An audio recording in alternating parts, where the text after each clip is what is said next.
Meus queridos irmãos, eu vos saúdo com a paz do Senhor. Graças a Deus pela sua vida, pela vida da sua família, pela sua fé, pela sua esperança viva na volta do Senhor. Graças a Deus por você ser um dos nossos cooperadores desse trabalho de formiguinhas que nós fazemos. É uma oportunidade que nós temos de pregar o Evangelho ou de levar uma palavra equilibrada aos nossos assistentes. Uma palavra bíblica, uma palavra cristocêntrica. Aqui o importante não sou eu, o importante é Jesus, o importante não é o que eu falo, o importante é a palavra do Senhor. Graças a Deus, continue compartilhando as nossas mensagens. E você que não é inscrito ainda, dedinho aí naquela palavrinha lá, inscrito e inscrever, faça isso e transfira também para outros, para que nós possamos espalhar o Evangelho para mais pessoas neste mundo. Abra sua Bíblia no Evangelho segundo Marcos, capítulo 10, versículo 24, que nos diz: E os discípulos se admiraram destas suas palavras. Mas Jesus, tornando a falar, disse-lhes: Filhos, quão difícil é para os que confiam nas riquezas entrar no reino de Deus. Nosso tema de hoje, baseado neste versículo, é quando as riquezas não ajudam. A riqueza é algo que engana muito, apesar de ser uma bênção, que a Bíblia diz que quem enriquece é a bênção de Deus e não acrescenta dor. Então, sem Deus ninguém tem nada. Até quem enriquece ilicitamente, enriquece porque Deus, apesar de não aprovar, Ele permite. De forma que a riqueza, ela deve ser usada da forma mais equilibrada possível. Nós aqui estamos falando de um jovem rico, que a Bíblia fala. Nos 3 evangelhos sinóticos, eles falam desse jovem rico. E Lucas, diferentemente de Marcos e Mateus, Lucas diz que esse jovem era um príncipe dos judeus, de forma que ele não era uma pessoa analfabeta do ponto de vista religioso, do ponto de vista da religião. Ele era um príncipe e, portanto, conhecia muito bem a religião judaica. E esse rapaz, sendo rico, ele se dispôs a enfrentar o nosso Senhor Jesus Cristo, a buscar, levar umas perguntas assim meio sem jeito, sem nexo. E Jesus, que é Deus, ele sabe, ele conhece, ele vê, como eu estou vendo essa câmera aqui, ele vê o meu coração, ele vê o que está lá no meu coração e no seu coração também. Jesus tem isso, ele vê. Aquele homem queria saber de Jesus o que ele podia fazer para herdar a vida eterna. E ele entra dizendo: Bom mestre, o que devo fazer para herdar a vida eterna? Jesus, vendo o coração dele, sabendo que aquelas palavras não eram sinceras, aquela história de chamá-lo de bom não era uma afirmativa sincera, e Jesus então retruca e diz: Por que me chamas bom? Só há um bom, que é Deus. Glória a Deus. E Jesus então, ele afirma que aquele príncipe dos judeus sabia os mandamentos. Veja que Jesus não afirma que ele seguia, que ele guardava. Jesus apenas disse que ele sabia. Olha o que está escrito no capítulo 10, versículo 19. Jesus dizendo: Tu sabes os mandamentos. 2 pontos. Não adulterarás, não matarás, não furtarás, não dirás falsos testemunhos, não defraudarás alguém, honra teu pai e a tua mãe. E ele respondeu, de forma assim meio jocosa, ele diz: mestre, veja que ele já não chama Jesus de bom, ele já tirou esse adjetivo. Mestre, tudo isso guardei desde a minha mocidade. Jesus não disse que ele guardava, Jesus disse que ele conhecia. E na verdade ele conhecia, ele era mestre da religião judaica, ele conhecia, mas não guardava. Mas ele disse: eu guardo desde a minha mocidade, achando ele que Jesus era um homem qualquer. Glória a Deus. Aí Jesus disse: bom, se você guarda tudo isso aqui desde a mocidade e tem o coração que tem, isso Jesus, eu estou conjecturando, Jesus diz: falta-te uma coisa. Vai, vende tudo quanto tens, dá aos pobres e terás um tesouro no céu. E vem e segue-me. Jesus aqui dá a resposta da pergunta que ele fez lá no versículo 17. No versículo 17 ele diz: e pondo-se a caminho, correu para ele um homem, o qual se ajoelhou diante dele e lhe perguntou: bom mestre, que farei para herdar a vida eterna? Diante da conversa que houve aqui anterior, no versículo 21, Jesus responde: vai, você é rico, vende tudo quanto tem. Jesus então estava dizendo aqui a ele que a única forma de ele herdar a vida eterna era tornar-se pobre. Meus amados irmãos, como Jesus é maravilhoso. Ele não queria saber o que era que ele devia fazer para herdar a vida eterna. Ele era rico. E Jesus disse: a única forma que você tem para herdar a vida eterna é tornar-se pobre. Isto é vender tudo que tem e dar aos pobres. E não é só vender e dar aos pobres. Jesus acrescenta ainda: você vendendo tudo e ficando pobre. Será que Jesus queria empobrecer mesmo aquele jovem, aquele moço? Não, Jesus não queria. Jesus, porque via o coração dele que ele era um avarento. Ele era alguém que confiava na riqueza. E como alguém que era avarento, confiando na riqueza, ele não teria nenhuma possibilidade de herdar o reino do céu. Então Jesus dá o caminho, dá a receita. Você vai, vende tudo que tem, dá aos pobres.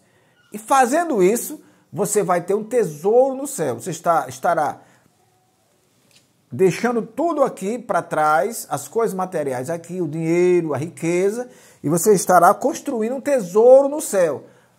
E agora, depois que você vender e construir um tesouro no céu, agora você vem e segue-me.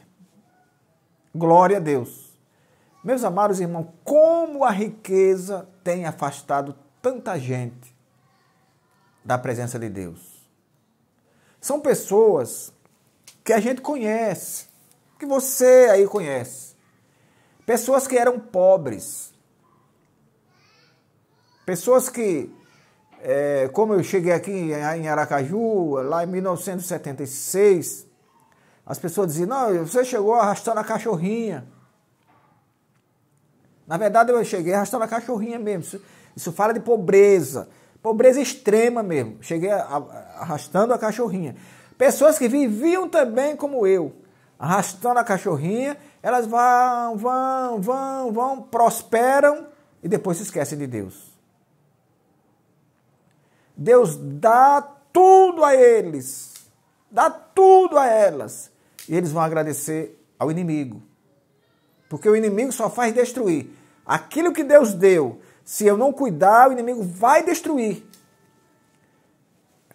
Conhecendo a falta de sinceridade do coração deste homem rico, deste jovem rico, é que Jesus diz: quanto é difícil entrar no céu alguém que não só é rico, mas confia na riqueza. Porque, meus amados irmãos, não é a riqueza que leva ninguém para o inferno. A riqueza é bênção quando ela é bem adquirida. E também não é a pobreza que vai levar ninguém para o céu. Quem leva para o céu é Jesus. Quando nós o aceitamos como Salvador, quando nós o aceitamos pela fé, porque a salvação não é pelas obras. Se fosse assim, o rico poderia comprar obras e mais obras e mais obras e ir para o céu. E o pobre que não tem dinheiro para comprar obra, não ia. Mas é o contrário. O pobre que não tem dinheiro para comprar obra, ele é comprado pelo sangue de Jesus e está caminhando para o céu. O rico que confia na riqueza, como esse aqui, quando Jesus diz, vende tudo e dê aos pobres. A Bíblia diz que ele ficou muito contrariado. No versículo 22, mas ele, contrariado com essa palavra, retirou-se triste, porque possuía muitas propriedades. Não estou falando apenas desse. Tem muita gente que confia na riqueza e que Jesus está dizendo que para alcançar o reino de Deus tem que tornar-se pobre. Tem que pegar tudo e dar. Construir o tesouro no céu, porque tem pessoas que constroem aqui. O tesouro dele é aqui. São mansões, são carrões, viagens caras, fazendas,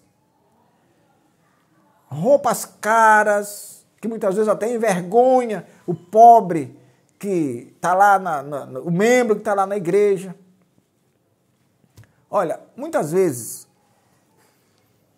eu digo isso com temor, mas nós temos no Brasil mais de 5.500 municípios. Tem município por aí que vive na miséria. Não tem uma dipirona lá no posto. Quando tem um posto de saúde, não tem nenhuma dipirona lá. A pobreza é extrema. No entanto, os prefeitos são ricos. Como pode? Um município pobre e o prefeito rico. Tem alguma coisa errada. Tem algum descompasso aí nessa administração. Porque quem tem que ter alguma coisa é o município, é o povo, e não o dirigente. A igreja é assim também. Tem muitas igrejas assim também. Os pobres estão lá, chegando na igreja a pé, chegando de bicicleta, de moto ou até de carro. Não é pecado ninguém ter carro novo, é um pecado ninguém ter carro bom. Quando ele adquire com o seu trabalho, com os seus esforços, e quando isso tem origem, quando alguém pode provar a origem, então enquanto o povo está lá pobre, os líderes são ricos, esbanjam riqueza, e não estão nem aí. Não estão nem aí. Para ele ser rico no meio de uma igreja pobre, não tem nenhum descompasso. Não tem nada contra. Eu acho que tem. Eu acho que tem. Se a igreja é pobre, vive de salário mínimo, vive de Bolsa Família, hoje auxílio emergencial, o que é que justifica o líder ser rico? Aliás, quem foi chamado para ser rico? Nos homens que são ditos heróis da fé, pode ler o livro lá, você não vai encontrar ninguém rico. Eles não foram chamados para enriquecer a sua família. Eles foram chamados para enriquecer o céu. Eles não foram chamados para esbanjar vaidade aqui. Eles foram chamados para ganhar alma com sacrifício, muitas vezes da vida. Lá nos heróis da fé, eu conheço pessoas que morreram com menos de 30 anos de idade, de malária, pneumonia mal curada, mas estavam lá pregando o evangelho, fazendo aquilo para o que foram chamados, verdadeiramente chamados. Paulo, a Bíblia diz que era construtor de tendas para sobreviver. Então por que o evangelho apostólico, a vida dos apóstolos, não é copiada hoje? Outro dia eu ouvi uma mensagem de um pastor lá do Ceará, pastor Jessé, ele dizendo, não sei se ele tem conhecimento de causa, deve ter, mas ele disse que as casas mais luxuosas do Brasil são dos presidentes de igrejas. Um descompasso isso. Glória a Deus. Então, Jesus, ele fala com aquele jovem que ele deveria pegar toda a riqueza na qual ele confiava, ele teria que ficar pobre para deixar de confiar em riqueza, em coisas daqui, depois vir e seguir. Assim, ele construiria um tesouro no céu e ficaria aguardando a breve volta do Senhor. Jesus viu que de tudo que ele disse, nada era verdade. E tem pessoas que é assim, infelizmente. Eu conheci um senhor aqui da sociedade, do Estado, empresário, ele já é morto. E ele dizia que de 10 coisas que do filho dele, dizendo contra o filho dele, de 10 coisas que esse filho dizia, 11 eram mentiras. Tem pessoas que são técnicas em inventar mentiras. Técnicas em criar coisas com mentira, com engodo, com trama, para enganar os incautos. Glória a Deus. E aquele jovem, ele queria enganar logo a quem? A Jesus. Rico, nos termos de hoje, milionário, avarento. Por isso ficou triste quando Jesus mandou vender tudo. E Jesus então diz, é muito difícil entrar no céu um rico que confia nas riquezas. A Bíblia diz que se as vossas riquezas aumentam, não ponhais nelas o coração. Pôr o coração na riqueza é passar a confiar mais nela do que em Deus. E essas pessoas, de forma nenhuma, aliás, Jesus não disse que era de forma nenhuma, mas ele disse que é muito difícil entrar alguém que é rico e confia na riqueza no reino do céu. Eu convido você a ser rico no céu. Eu convido você a construir um tesouro no céu. Eu convido você a ser rico. Não tem problema nenhum ninguém ser rico. Mas que seja um rico não avarento, que ama. Jesus disse que ninguém pode servir a dois senhores.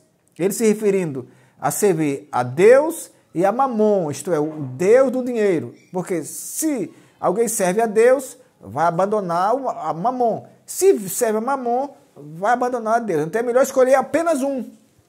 Quer servir ao dinheiro? Sirva. Problema seu.